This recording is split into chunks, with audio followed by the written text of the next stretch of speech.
Hello student, welcome back to NKS academy.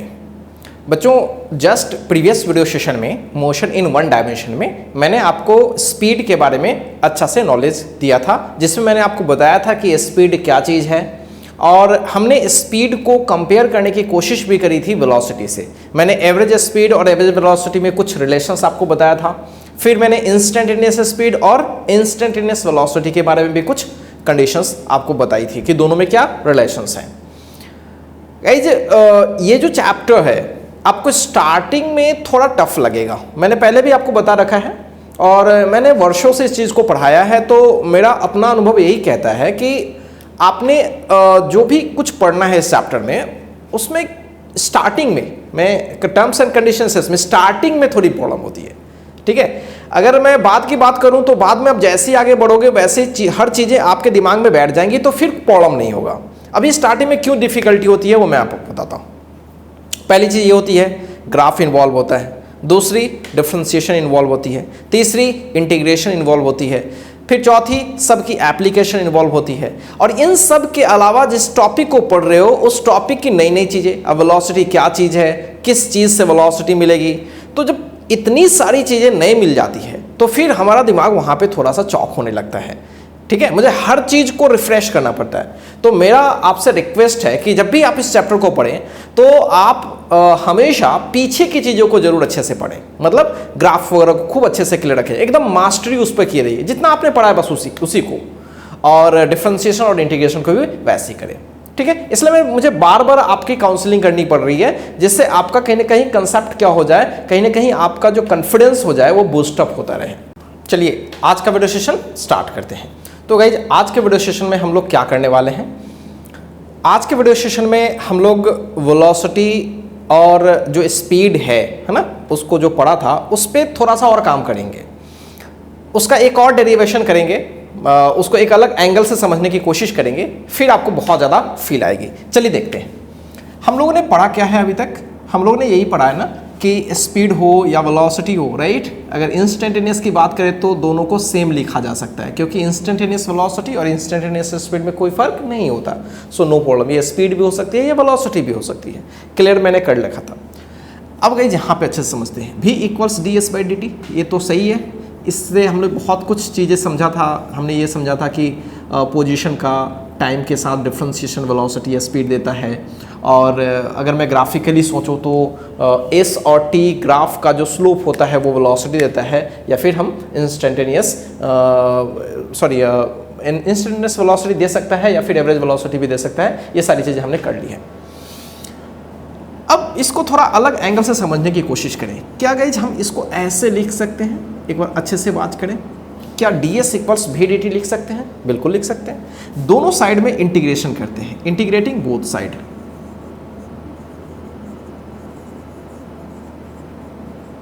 ठीक है, ये काम मैंने आपको सिखा रखा है। तो चलिए डी एस करते हैं, V D T, simple integration में कर रहा हूं। ठीक है, अब ध्यान से देखिए, डी एस डी एक्स का एक्स, डी वाई का वाई, डी एस का डेस। क्लियर है? तो एस हो जाएगा ये। अब यहां पे भी एक शर्त है, अब गौर से देखें, थोड़ा सा इसको समझाने की कोशिश करता हूं। देखिए ये टी, ये यहां पे वेरिएबल क्या है? टाइम। यहाँ पे वेरिएबल क्या है? टाइम। और यहाँ पे वेरिएबल क्या है? डी के घर में जो रहता है उसी से हम लोग तय करते हैं। तो यहाँ पे पोजीशन, इसको डिस्टेंस बोलना ज़्यादा बेटर नहीं है, इसको क्या बोलना बेटर है? पोजीशन। ठीक है, उसकी पोजीशन है। अगर और बेटर तरीके से करना है तो डी आर कर लो, है ना, D R by D T. चलो कोई इशू नहीं है। तो मान लीजिए कि t1 टाइम पर पार्टिकल की जो पोजीशन थी, अगर स्ट्रेट लाइन में चल रही है तब की मैं बात कर रहा हूँ, तो यहाँ ओरिजिन से सारा कैलकुलेशन करते हैं। तो सपोज करो कि t1 टाइम पर पार्टिकल s1 पे थी। पार्टिकल कहाँ पे थी? s1 पर थी। ये t1 टाइम पर देखा गया, और t2 टाइम पे ना, t2 टाइम पर पार्टिकल यहीं से s2 पे है। ये t2 टाइम पर देखा गया, और ये कब देखा गया? t1 पे। अब मेरे को एक चीज़ बताइए आप कि पार्टिकल की डिस्प्लेसमेंट कितनी हुई? अब बोलोगे सर s2 बाद की पोजीशन और पहले की पोजीशन s1 थी स्टार्टिंग में, तो पोजीशन कितनी डिस्प्लेस हुई है? s2 minus s1। Obviously s2 थोड़ी ना हुई है, यहाँ से S2 जरूर है और यहाँ से स्टार्टिंग में तो S1 थी ना, तो डिस्प्लेसमेंट कितना हुआ? अगर मैं डिस्प्लेसमेंट की बात करूँ तो आप बोलोगे sir S2 minus S1। Exactly यही होना भी चाहिए।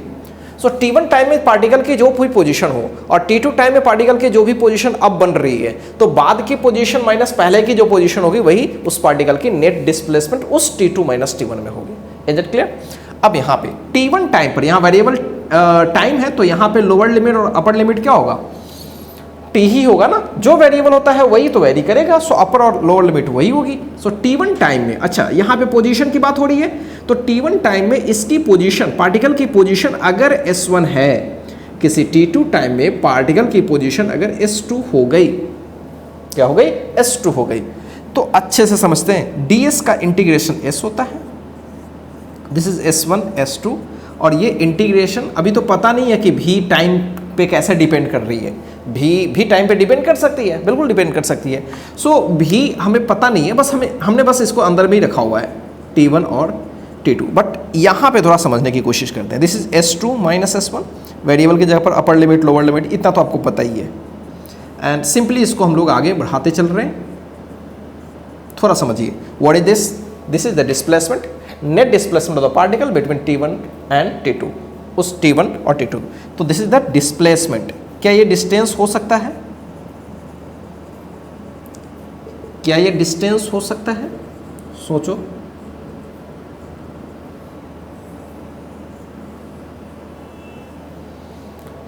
सोचो गाइस, क्या ये डिस्टेंस हो सकता है? हो भी सकता है और नहीं भी हो सकता है। अब डिपेंड करता है कि मोशन कैसे है ना, डिपेंड करता है कि मोशन कैसे है। ठीक है, अगर आगे ही बढ़ती चली जा रही है तो स्टार्टिंग में s1 थी और बाद में s2 हो गई, तो भैया डिस्टेंस भी तो यहाँ से यहाँ उतनी ही होगी, s2 माइनस s1। लेकिन ऐसा भी हो सकता है कि पार्टिकल यहाँ पे s1 पे थी और यहाँ से अगले टाइम में लौट करके यहाँ पे आ गई। ठीक है, अभी s2, ठीक है, अभी s2। तो अगर अभी मैं पूछूं कि s1 मतलब स्टार्टिंग में पार्टिकल यहाँ पे थी s1 पे, अब घूम करके स्टार्टिंग, अब बाद में कितनी दिख रही है? s2। अब सोच के देखो, क्या डिस्प्लेसमेंट निकालेंगे तो वो होगी s2 माइनस s1? हाँ, वो हो जाएगी, क्योंकि पार्टिकल तो अभी देखा जाए पार्टिकल कहीं भी चलिएगी। मैं थोड़ा सा समझाने की कोशिश करूँ फिर से। मैंने बोला कि क्या ये डिस्प्लेसमेंट होगा या डिस्टेंस होगा? क्या हर समय डिस्प्लेसमेंट होगा, हर समय डिस्टेंस होगा? इसको चेक करने की कोशिश करते हैं। तो मैंने बोला कि अगर स्ट्रेट लाइन पर मान लीजिए कि पार्टिकल आगे ही बढ़ती जा रही है, तो स्टार्टिंग में t1 टाइम पर इसकी पोजीशन s1 दिखी और t2 टाइम पर इसकी पोजीशन s2 दिख गई, राइट। तो अभी तो नो प्रॉब्लम, अभी डिस्टेंस निकालो यहाँ से लेकर के यहाँ तक का, या डिस्प्लेसमेंट निकालो, उसमें कहीं कोई इशू नहीं है। ठीक, तो आपके हिसाब से sir s2 minus s1 displacement भी हो सकता है और डिस्टेंस भी हो सकता है। कब? जब पार्टिकल स्टेट पाथ पर आगे ही बढ़ती जा रही है। ऐसा भी हो सकता है कि पार्टिकल स्टेट पे ही चले, तो स्टार्टिंग में मान लीजिए कि s1 पे थी, जब पार्टिकल यहाँ से स्टार्ट करी, लेकिन आगे जाने के बजाय, है ना, आगे जाने के बजाय या फिर आगे कुछ गई भी, चलो ठीक है, और पार्टिकल यहाँ पे आ गई, सपोज करो यहाँ पे आ गई, राइट, एंड अब उसकी पोजीशन s2 है। अब सोच के देखो, क्या इसकी डिस्प्लेसमेंट, है ना, इसकी नेट डिस्प्लेसमेंट क्या होगी? सोचो। अब बोलोगे कि सर नेट डिस्प्लेसमेंट चली तो यहाँ से है, वो चली कहाँ से है? यहाँ से, नो डाउट। अब उसकी डिस्प्लेसमेंट कितनी दिख रही है? s2, यहाँ से s2 दिख रही है, तो वो एक्चुअल में यहाँ से यहाँ आ गई, तो यहाँ तक तो नेट डिस्प्लेसमेंट 0, तो ये जो डिस्टेंस बची है यही होगी ना। और ये डिस्टेंस कैसे निकालोगे? तो बोलोगे sir s1 right minus s2 right, जो भी इसकी मैग्नीट्यूड आ जाएगी यही इसकी नेट डिस्प्लेसमेंट हो जाएगी। और इसकी जो डिस्प्लेसमेंट होगी वो निगेटिव होगी। क्यों निगेटिव होगी? सोचो, जहाँ से है वहाँ से बैक हो गई डिस्प्लेसमेंट, तो निगेटिव मान के चलेंगे। तो आप ऐसे भी सोचो कि s2 माइनस s1 करोगे तो निगेटिव ही आएगा, क्योंकि s1 बड़ा है। तो यहाँ पे दिख रहा है कि सर अभी अगर हम डिस्टेंस निकाले तो this is not s2 minus s1, distance नहीं होगा गई। अरे इतना डिस्टेंस प्लस ये वाली डिस्टेंस प्लस ये वाली डिस्टेंस, यानी ये वाली s2 माइनस s1, या जो अगर मैं पॉजिटिव करूँ तो this is s1 minus s2 right, and जो भी डिस्टेंस x बन रही है, जो भी डिस्टेंस x बन रही है, तो x एंड प्लस x, तो इतनी सारी डिस्टेंस हो जाएगी। सो गाइस, ये बड़ा कंफ्यूजिंग होता है बच्चों को कि आपने सर इसको तो आपने डिस्प्लेसमेंट वगैरह में भी और डिस्टेंस में भी लेके चला था, भाई वेलोसिटी और स्पीड सबके लिए लेके चला था, करते गए, बट यहाँ पे चीज़ें डिस्प्लेसमेंट ही आती है गाइस, डिस्प्लेसमेंट ही आती है। इस बात को हमेशा दिमाग में रखें, ठीक है। गाइस, इसमें तो फिर अगर आपसे कोई पूछे कि सर अगर इक्वेशन दिया रहे और हमसे डिस्टेंस पूछ ले तो फिर कैसे बनाएंगे, तो बड़ा मुसीबत हो जाएगा ना। तो गाइस देखो, कब डिस्प्लेसमेंट डिस्टेंस के बराबर हो रही थी, तो आप बोलोगे सर स्ट्रेट पाथ पर लगातार चली जा रही थी, पलटी मारने का कोई उपाय नहीं था, ठीक है, या फिर जा रही थी आगे पलटी मारती, पलटी मारने से पहले ही की बात अगर हमसे कोई पूछ ले तब तो कोई इशू नहीं है, जितनी डिस्टेंस होगी उतनी ही डिस्प्लेसमेंट। पलटी मारती है तभी तो इशू है ना, तभी तो वो जितनी चली हुई होती है उसमें से कम डिस्प्लेसमेंट हो जाती है। Is it clear? बट पलटी मारती है तो गाइज ये चीज देखना बड़ा जरूरी है कि पार्टिकल पलटी तो नहीं मार रही है। अगर पार्टिकल आगे जा करके पलटी मार करके आ रही है तब तो मुसीबत हो जाएगा। समझ रहे हो मेरी बात? तो इसलिए गाइज जनरल तौर पे मैं बताना चाहूंगा कि जब भी कभी आपसे कोई पूछे कि वेलोसिटी और टाइम का जब इंटीग्रेशन किसी पर्टिकुलर टाइम से पर्टिकुलर टाइम तक करते हो तो आपको डिस्टेंस मिलती है कि डिस्प्लेसमेंट। बात करें जनरलाइज करके तो वो डिस्प्लेसमेंट मिलती है। डिस्टेंस भी हो सकता है लकीली अगर वो स्ट्रेट पाथ पर आगे बढ़ती जाएगी। ठीक है, तो एक बेसिक सवाल बनता है कि सर डिस्टेंस हम कैसे निकालेंगे। This is very important fantastic question guys also, वो भी मैं आपको बताऊंगा डिटेल में। थोड़ा समझते हैं इसको। अब गाइस समझो, डिस्टेंस निकालने के लिए क्या हमें ये भी कैलकुलेट करना पड़ता? बिल्कुल। क्या हमें ये भी कैलकुलेट करना पड़ता? बिल्कुल। मुझे हर चीज़ कैलकुलेट करना पड़ेगा। तो इसलिए गाइज हमें ये देखना होता है डिस्टेंस निकालने में कि पार्टिकल पलटी कब मार रही है। ठीक है, अगर हम ये देख ले तो हम धीरे धीरे सब चीज़ को निकाल लेंगे। मैं सब बताऊंगा डिटेल में, लेकिन अभी हमेशा दिमाग में रखेंगे कि ये चीज़ें क्या देने वाली है, डिस्प्लेसमेंट।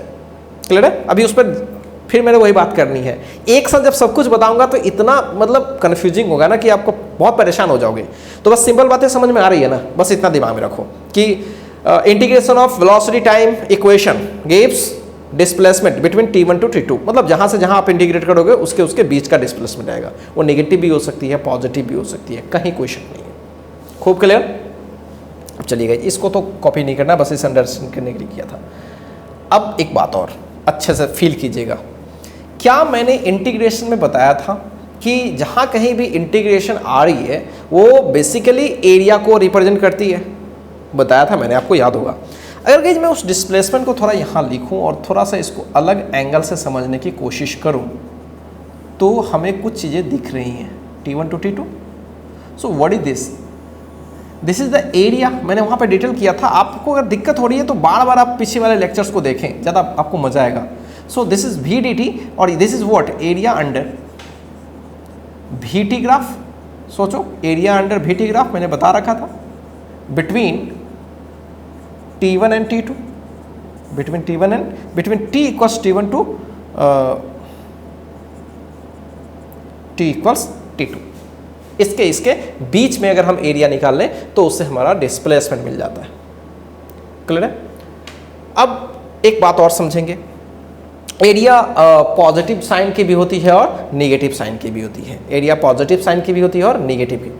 अगर आपने एरिया को पॉजिटिवली या फिर नेगेटिवली, मतलब जहाँ पे पॉजिटिव है वहाँ पॉजिटिव और नेगेटिव है नेगेटिव ले लिया, मतलब एरिया विथ साइन, तो वो आपको डिस्प्लेसमेंट दे देगा। क्या दे देगा? डिस्प्लेसमेंट। ठीक है, और फिर वही बात है कि सर अगर हमें डिस्टेंस की बात करूँ तो हमें कैसे मिलेगा? तो गाइज अभी यहाँ पे तो मैंने आपको स्पेशली बताया नहीं कि डिस्टेंस कैसे मिलेगा, बट यहाँ पे डिस्टेंस कैसे मिलेगी वो उसके बारे में थोड़ा सा इन्फॉर्मेशन देता हूँ। अभी इसको रट्टा मार लेना है फिलहाल, और जैसे हम आगे बढ़ेंगे वहाँ पूरी फील करा दूंगा कि कैसे हो रही है। तो यहाँ पे दो बातें लिखते हैं, area under VT graph, direct मैं शॉर्ट में लिखता हूँ, विथ साइन, साइन के साथ मतलब पॉजिटिव नेगेटिव, गिव्स डिस्प्लेसमेंट। याद रखेंगे, बहुत ही गोल्डन पॉइंट्स हैं ये सब, अभी तो लगेगा आपको। Similarly area under VT graph without sign. अब विदाउट साइन का क्या मतलब हुआ? मैग्नीट्यूड लेना है, निगेटिव भी है तो पॉजिटिव सोचना है। क्लियर है? So area under VT graph without sign gives distance. So ये 3 पॉइंट्स हैं, याद रखेंगे। ठीक है, अभी ये वाला चीज़ आपको समझ में इतना सा आया है कि अगर डायरेक्ट मैं इंटीग्रेशन करता हूं तो हमें डिस्प्लेसमेंट मिलेगा। डिस्टेंस कैसे मिलेगा? अभी यहाँ चीज़ें अधूरी है, यहाँ कंप्लीट हो गया, ग्राफिकली सोच पाएंगे। साइन के साथ एरिया निकालेंगे, फटाफट निकल जाएगा डिस्प्लेसमेंट। बिना साइन का निकालेंगे डिस्टेंस, मतलब सबको पॉजिटिव करके। साइन पॉजिटिव कब होती है? जब ये वाली एक्सिस एक्स में जो भी हो, टाइम वगैरह जो भी हो, उससे ऊपर अगर एरिया आ रही है तो वो पॉजिटिव होगी और नीचे होगी तो नेगेटिव होगी। अब आपके दिमाग में हो रहा होगा कि सर लेफ्ट राइट होगी, तो लेफ्ट में तो ग्राफ एग्जिस्ट करेगी नहीं, बिकॉज टाइम समझ रहे हो नेगेटिव अभी होती नहीं है, तो राइट में ही होगा, इसलिए ये इशू आपको मिलने वाला नहीं है। और ऐसा कभी फ्यूचर में मिलता भी है ना ऊपर, ठीक है, तो हम लोग उस चीज़ को देख लेंगे, कोई इशू नहीं है। तो यहाँ तक में तो कोई इशू नहीं है गाइस, बहुत ही मज़े से आपको समझ में आ रहा है। तो चलिए पहले इस चीज़ को कॉपी कर लीजिए, फिर हम लोग आगे बढ़ेंगे। ठीक है, पहले आराम से पढ़ते हैं चीज़ों को, पहले कॉपी कीजिए, फिर हम लोग धीरे धीरे आगे बढ़ेंगे। तो चलिए स्टूडेंट आगे बढ़ते हैं और आगे पहले कुछ सवाल करते हैं, तभी तो फील आएगी। चलिए एक छोटा सा सवाल, नॉर्मल सा सवाल होगा बस। तो अभी मैं एक ऐसा सवाल सेट कर रहा हूं जिसमें कोई पार्टिकल चल रही है और उसके चलने के मोड के बारे में आपको चीज़ें गिवन है, मतलब उसकी स्पीड कैसे वेरी कर रही है, उसकी वेलोसिटी कैसे चेंज कर रही है। ठीक है, ये मेंशन है, मतलब किस समय उसकी स्पीड क्या है वो आपको पूरी की पूरी दी गई है। तो आपसे पूछा क्या गया है कि आपसे पूछा गया है कि इस टाइम से लेकर के उस टाइम की भी जरा ये बताओ कि उसकी डिस्प्लेसमेंट कितनी है। ठीक है, और वेलोसिटी में ये भी हो सकता है कि पार्टिकल आगे चल रही है, कभी वेलोसिटी 0 हो गई या फिर पलटी मार के चलने लगी, ये सब कुछ भी हो सकता है। तो चलिए मैं देखता हूँ, थोड़ा लैंग्वेज में लिख देता हूँ। द स्पीड, वेलोसिटी कहना ज़्यादा बेटर होगा क्योंकि निगेटिव भी आ जाएगी चीज़ें, है ना, तो कंफ्यूज कर जाओगे फिर। The velocity of A particle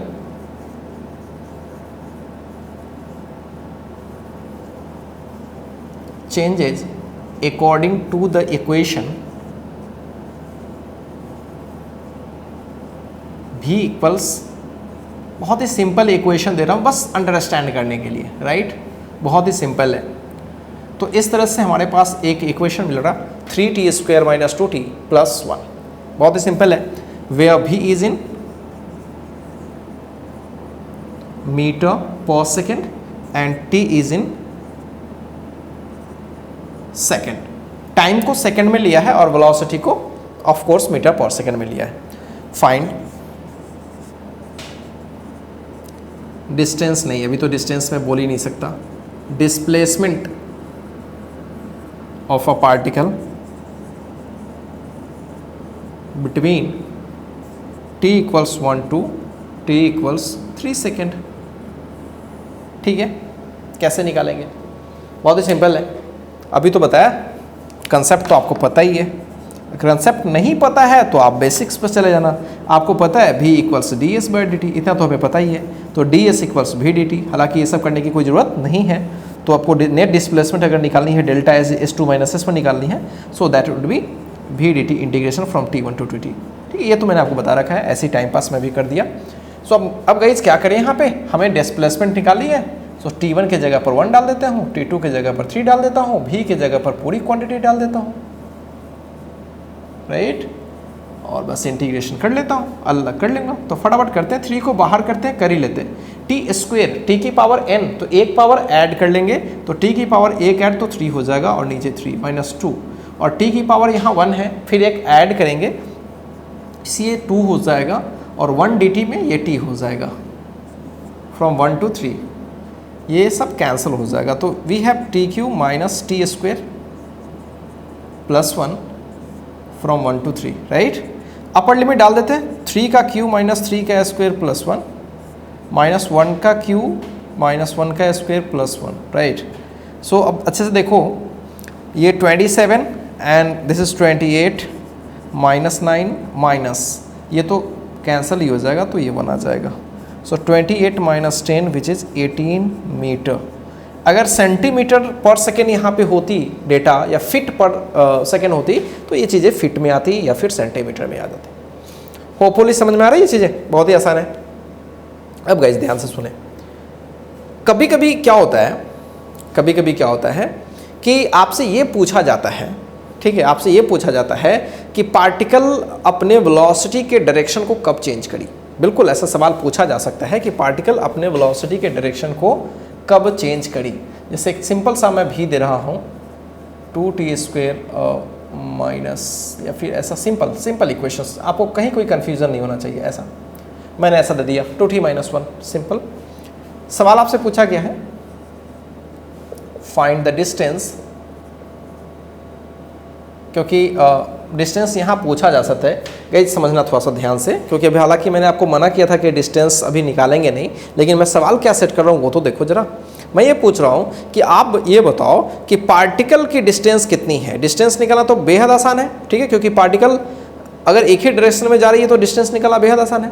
तो सवाल यही है कि पार्टिकल जब तक कि रेस्ट में नहीं आ गई, पार्टिकल जब तक कि अपनी मोशन के डायरेक्शन को चेंज नहीं करी, तब तक तो डिस्टेंस निकाल ही सकते हैं, तब तो डिस्प्लेसमेंट और डिस्टेंस एक ही होगी। जब आगे बढ़ रही है, रुकने तक में तो आगे ही बढ़ रही है वो, तो उस केस में डिस्टेंस और डिस्प्लेसमेंट क्या होती है, सेम। पलटी मारती है तभी लफड़ा है, डिस्प्लेसमेंट में कम हो जाता है, डिस्टेंस में ऐड ही होते चला जाता है, क्योंकि वो पीछे लौटने से कोई फर्क तो पड़ता नहीं है। सो गाइस मैं सवाल क्या सेट कर रहा हूँ उसको अच्छे से बात करना।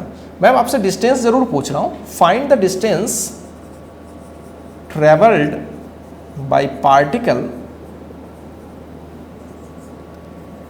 Up to that instant at which particle comes to rest। समझ रहे हो, उस समय तक जब तक कि पार्टिकल रेस्ट में नहीं हो गई, उस समय तक निकालो। ठीक, चलो फिर देखते हैं। अब सोचोगे कि सर पार्टिकल कब रेस्ट में आ गई, ये तो पता नहीं है सवाल में, बहुत ही आसानी से निकालेंगे। when particle comes to rest then velocity will be definitely zero। जब भी हो एक पल भर के लिए रेस्ट में हो तो उस समय उसकी वेलोसिटी जीरो हो जाएगी, और वेलोसिटी जीरो हो जाएगी तो कुछ इस तरह की चीज़ें मिलेंगी। So this is half. समझ रहे हो, तो टाइम पता पड़ गया, यानी जीरो से लेकर के, स्टार्ट तो जीरो से ही करेंगे ना, तो जीरो से लेकर के हाफ तक पार्टिकल, हाफ के बाद पार्टिकल की स्पीड जीरो हो गई है। ठीक है, अब वो पलटी मारेगी। ठीक है, या हो सकता है स्टार्टिंग में पार्टिकल बैक चल रही थी तो अब पलटी मारेगी, कोई इशू नहीं है। इंटीग्रेशन किया, अगर बाय द वे निगेटिव आ गया तो फिर आपके दिमाग में कंफ्यूजन होगा, सर आपने तो डिस्टेंस निगेटिव कर लिया, तो उसको हम पॉजिटिव कर लेंगे। इसमें कहीं कोई दो राय नहीं है कि पार्टिकल अगर एक ही डायरेक्शन में जाती रहेगी तो डिस्टेंस और डिस्प्लेसमेंट इक्वल होगी, क्योंकि हमें ये नहीं पता कि पार्टिकल आगे जा रही है कि पीछे, हम तो काम डिस्प्लेसमेंट का कर रहे हैं। ठीक है, लेकिन अगर निगेटिव आ गया तो हम उसे पॉजिटिव बना लेंगे, because distance can never be negative. Is it clear? तो चलिए देखते हैं, होपफुली हम लोग सही हो जाएंगे।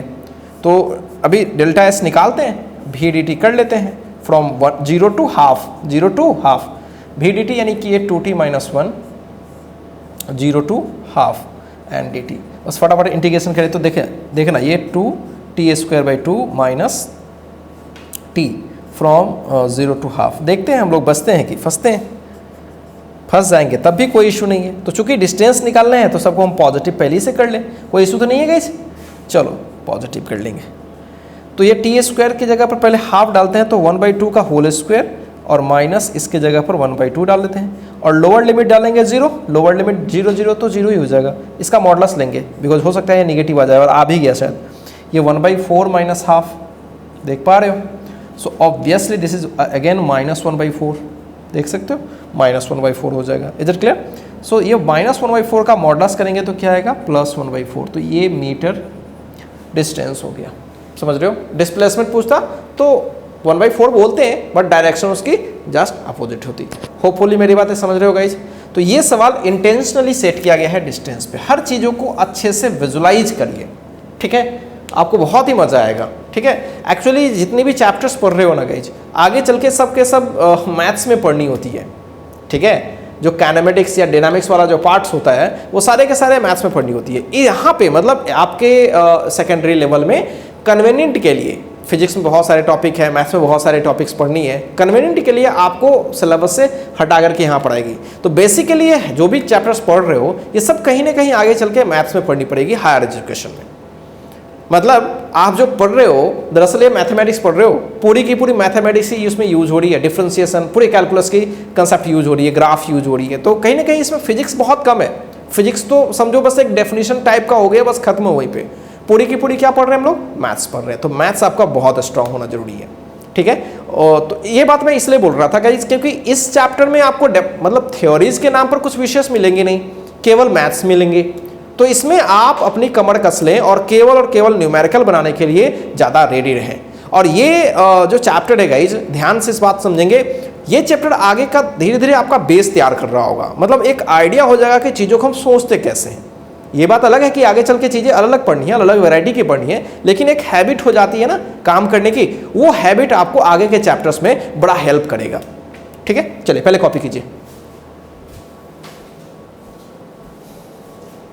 चलिए बच्चों आगे बढ़ते हैं और एक ग्राफ पे सवाल सेट करते हैं। अब तो आपको इस तरह के सवाल आप बन जाएंगे, भी गिवन होगा और उससे आपसे डिस्प्लेसमेंट पूछा जाएगा। ठीक है, डिस्टेंस कैसे निकालेंगे उस पर हम बात करेंगे। पहले फिलहाल तो ग्राफिकल सवाल करते हैं, छोटा सा सवाल करते हैं। Consider VT graph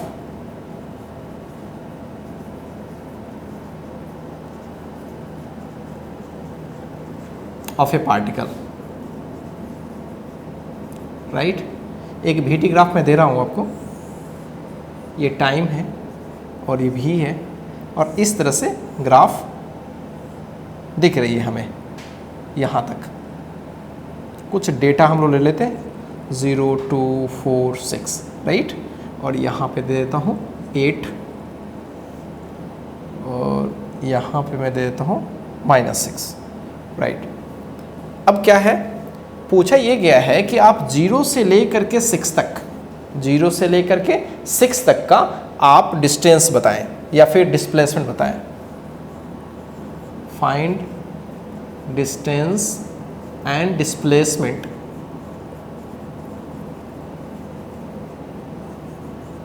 up to 6 second, up to 6 तक। बहुत ही आसान है, कंसेप्ट तो पढ़ रखा है। VT ग्राफ का एरिया निकाल लेंगे, फटाफट आ जाएगा। साइन के साथ निकालेंगे, एक बिना साइन का। तो चलिए देखते हैं। अब एरिया निकालना कोई बहुत बड़ा तो है नहीं, बच्चों का खेल है भाई। ये एक ट्रायंगल दिख रही है और पूरी की पूरी एरिया पॉजिटिव मानी जाएगी। क्यों? क्योंकि ये इस एक्सिस से ऊपर है और ये एरिया निगेटिव मानी जाएगी। Easy.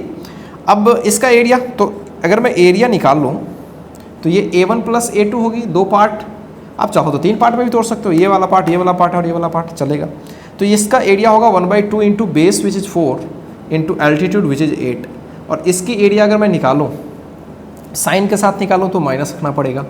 And this is 1/2 into 6, -6 in fact है ये, और this is 2, so 2 into 6, minus मैंने लगा रखा है। सो आप देख सकते हो 16 - 6, राइट। सो ये क्या हो जाएगा 10।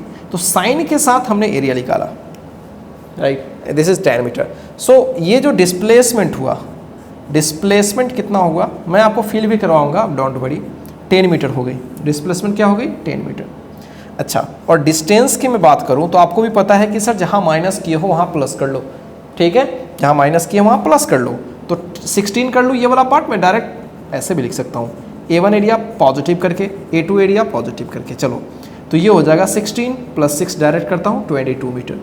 अब ये चीज़ बड़ा अच्छा लगेगा आपको समझने में और फिर फील आएगी आपको। देखिए ध्यान से, यहाँ पे इस ग्राफ को एनालाइज कीजिए और आपको लग जाएगा कि यस सर यहाँ पे डिस्टेंस अलग होने वाला है और डिस्प्लेसमेंट अलग, क्योंकि पार्टिकल ने पलटी मारी है। कैसे सर? देखिए, यहाँ से क्या पार्टिकल 0 से चली है, बहुत अच्छे, आगे बढ़ते गई, एक टॉप स्पीड 8 की ले ली। क्या उसके बाद धीरे धीरे स्पीड कम हो रही है पार्टिकल की? बिल्कुल कम हो रही है। पार्टिकल की स्पीड कम होते होते 4 पर स्पीड 0 हो गई। देखिए वेलोसिटी 0 हो गई, ठीक। उसके बाद पार्टिकल पलटी मारा, मतलब निगेटिव वेलोसिटी है, मतलब वो यहाँ से आगे बढ़ा, 0 से चला, पहले स्पीड बहुत बढ़ा लिया, बढ़ाने के बाद फिर घटा लिया और 0 कर लिया, फिर पलटी मारते हुए बैक में आ रहा है, ठीक। तो सोचो, यहाँ से जब बहुत सबसे आगे दूर तक पहुँच चुका होगा, फिर पलटी मारा, तो कभी भी डिस्प्लेसमेंट और डिस्टेंस कभी बराबर हो सकती है? नहीं। जो डिस्टेंस ट्रेवल होगा वो तो आगे बढ़ने के बाद, और पलटी मार रही है जो डिस्टेंस, वो भी हम लोग ऐड करेंगे। और डिस्प्लेसमेंट में तो जितना वो चला गया है उसमें से जितना पलटी मारेगा वो तो माइनस होने लगेगा उसका, समझ रहे हो? तो ये तो साफ जाहिर है कि सर आगे कहाँ तक गया। तो गाइस, अगर मैं आगे जहाँ तक जा रहा है यहाँ तक का एरिया निकाल लूँ तो यहाँ तक का एरिया तो 16 है, दिख रहा है। यहाँ तक एरिया 16 का मतलब हो रहा है कि सर 4 सेकंड तक तो वो आगे गया, ठीक है। और कितना आगे गया? 16 मीटर आगे गया। डेटा ये बता रहा है 16 मीटर आगे गया। बट उसके बाद वो कितना मीटर, ये इसका एरिया देख लो 6, और 6 मीटर बैक आ गया। तो अब सोचो, 16 आगे गया और 6 बैक आ गया, तो मैं डिस्टेंस पूछूं तो क्या बोलोगे? बोलोगे सर 16 गया और 6 आया, तो 16 6 22 हो गया। डिस्प्लेसमेंट पूछूं तो बोलोगे सर 16 गया बट 6 तो लौट के चला आया, ठीक है। तो कितना बचा? देख सकते हो 10 मीटर। फील आ रही है? यही चीज समझना है हमें। अगर हमें इस चीज को अच्छे से फील आ गया ना, तब मजा आएगा। अब आपको समझ में अब आएगा। अब देखो गाइस, एरिया जब हम ग्राफिकली निकालते हैं तो इंटीग्रेशन में वो क्या बताता है?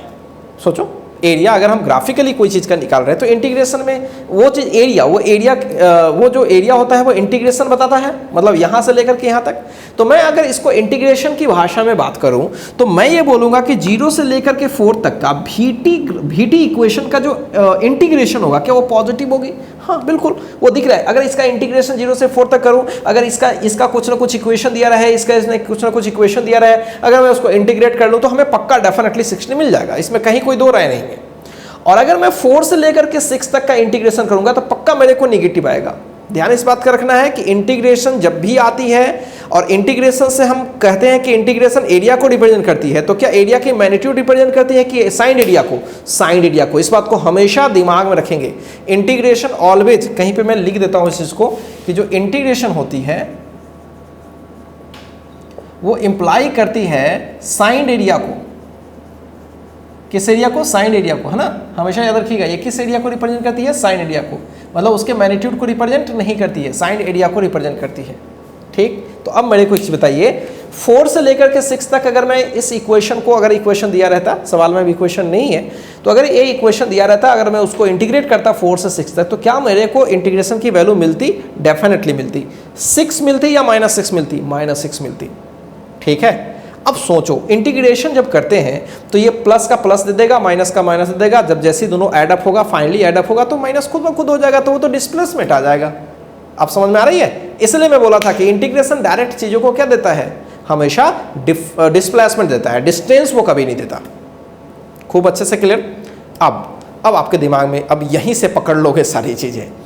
अब आप सोचोगे सर अब तो मेरे को इक्वेशन भी दे देगा ना, तो मैं पक्का डिस्टेंस निकाल लूंगा। कैसे? पहले तो सर मैं यहां से यहां तक इंटीग्रेट कर लूंगा जहां पे पलटी मार रही, क्योंकि पलटी मारने वाला ही जगह प्रॉब्लम करता है। और फिर 4 से लेकर के 6 तक 6 का अलग से इंटीग्रेशन कर लूंगा। बहुत अच्छे।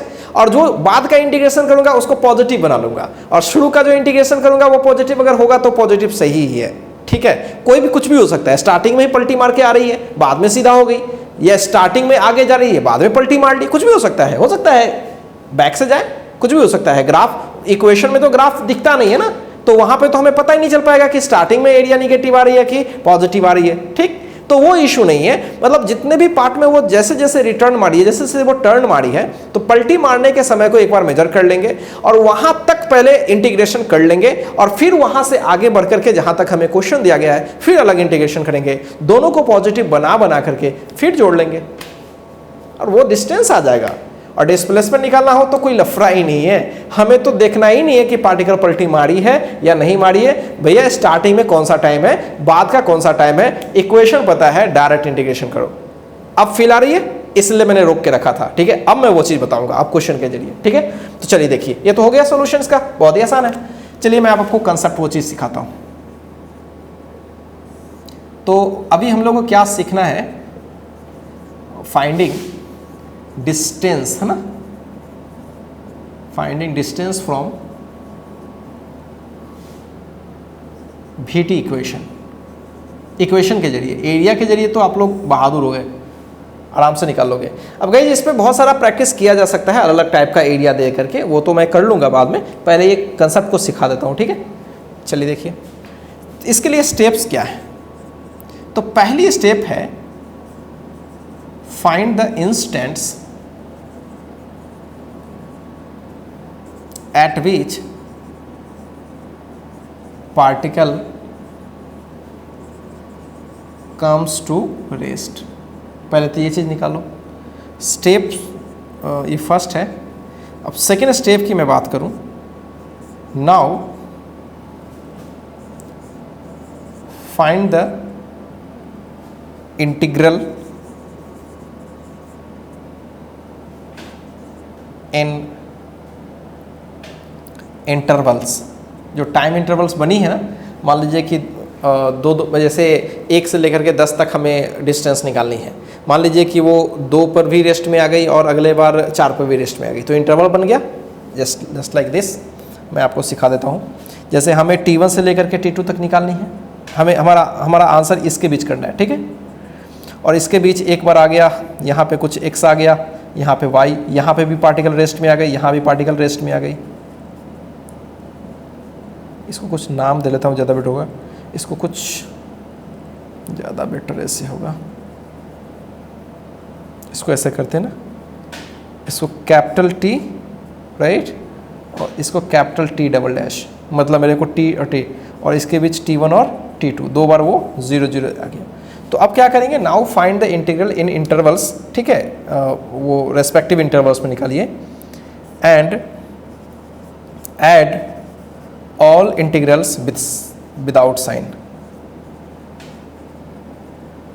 विदाउट साइन मतलब पॉजिटिव के साथ, जितने भी इंटीग्रल है सबका मैग्नीट्यूड निकालो और सबको ऐड कर लो, and that would be the distance. मतलब ये हुआ कि हम लोग अगर डिस्टेंस यहाँ पे निकालें, अगर हमें डिस्टेंस चाहिए s चाहिए, तो जो भी हमारे पास इक्वेशन मिलेगा राइट v dt, तो सबसे पहले कहाँ से कहाँ जाएंगे, t1 से लेकर के t से लेकर के t1 तक जाएंगे, फिर प्लस करेंगे और इसका मॉडुलस लगाएंगे, समझ रहे हो, मॉडुलस लगाएंगे, फिर T1 से T2 तक जाएंगे, है ना, यहाँ पे पलटी मारी है यहाँ पे, अब इसका एरिया इंटीग्रेशन क्या आ रहा है, पॉजिटिव निगेटिव हमें थोड़े ना पता, इसलिए हम लोग कर लेंगे। फिर Vt dt from T1 to T2, जो भी आएगा पॉजिटिव निगेटिव नहीं पता तो सीधे लिख देता हूँ, और फिर V dt from T2 to T। Is it clear guys? मुझे लगता है आपको काफ़ी अच्छे से क्लियर हो रहा होगा। मतलब हर पार्ट का इंटीग्रेशन करके और सबको ऐड कर लेंगे। और क्यों ऐसा कर रहे हैं अब आपको फील आ गई, ठीक है, बिकॉज अगर हम ग्राफिकली सोचे तो अगर पॉजिटिव एरिया आ रही है तो इसका मतलब ग्राफ ऊपर है, नेगेटिव एरिया आ रही है तो इसका मतलब ग्राफ नीचे है, मतलब इंटीग्रल की वैल्यू नेगेटिव आएगी। इसीलिए हमें नेगेटिव इंटीग्रल को चेक करना पड़ेगा कहाँ से, और वो आती कब है, जहाँ पार्टिकल पलटी मारती है वहीं पे ये चीज़ें देखने को मिलती है। इसलिए पहले ये चेक करते हैं कि पार्टिकल कब कब अपने मोशन के डायरेक्शन को चेंज करी है। ये सारा का सारा स्ट्रेट लाइन पे पढ़ रहे हैं, क्लियर गाइज, सारा का सारा कहाँ पढ़ रहे हैं, स्ट्रेट लाइन पे, ठीक है। तो ये चीज़ें गाइज अब समझनी पड़ेगी। अब कोई एक छोटा सा इक्वेशन में देता हूँ, उसके हेल्प से हम लोग डिस्टेंस फाइंड आउट करेंगे, और फिर आपको ये भी फील करवाने की कोशिश करेंगे कि डिस्प्लेसमेंट क्या होगी, ठीक है। पलटी नहीं मारेगी तो डिस्टेंस और डिस्प्लेसमेंट बराबर हो जाएंगे, ये भी आपको देखने को मिलेगा, ठीक है। चलिए पहले इस चीज़ को कॉपी कीजिए और फील करिए बस।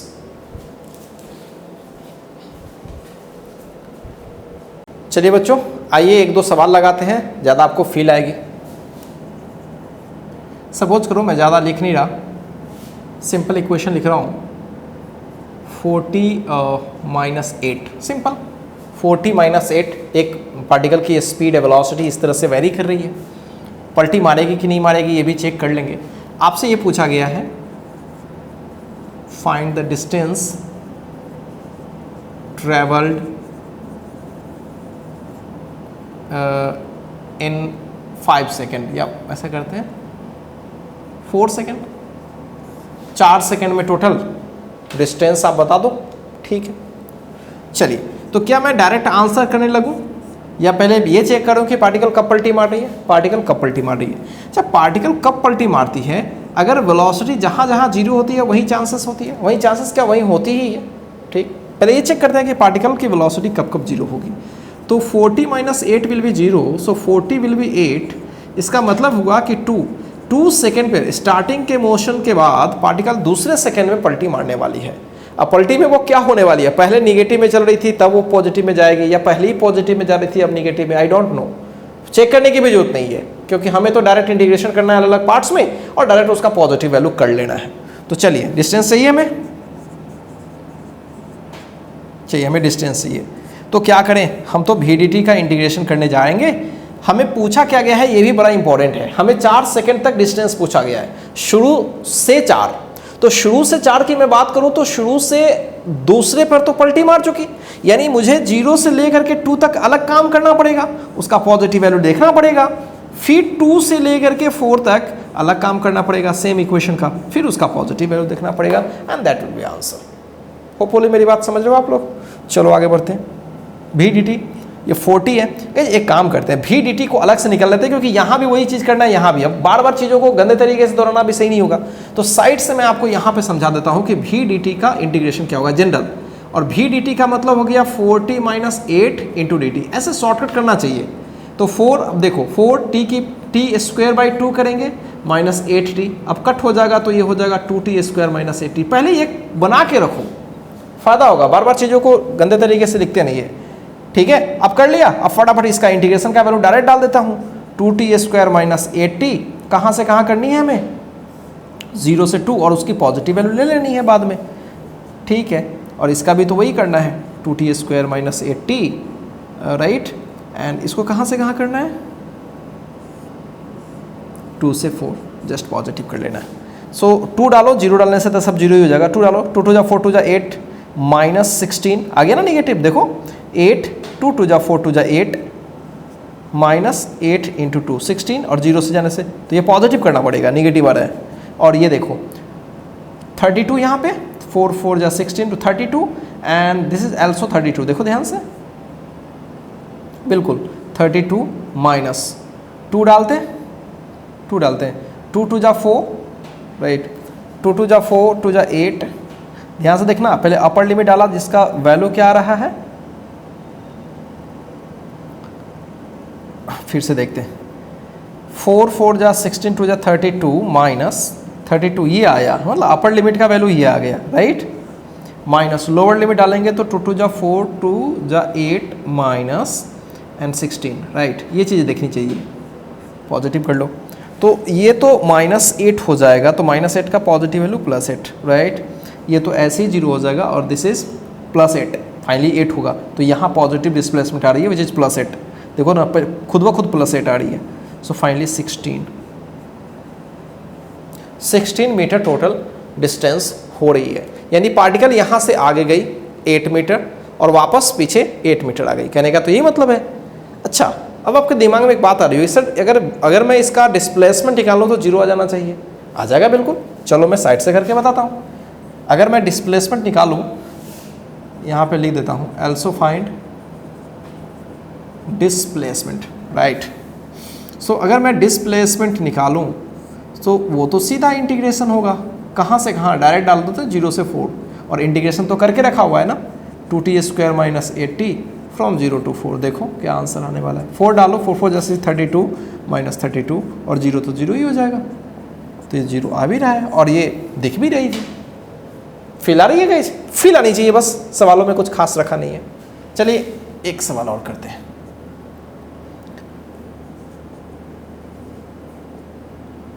या खुद एक खास तरीके से सेट करते हैं जिससे आपको थोड़ी फील आ जाए। देख पा रहे हो, find distance between t equals, ध्यान से समझिएगा, बढ़िया सवाल है,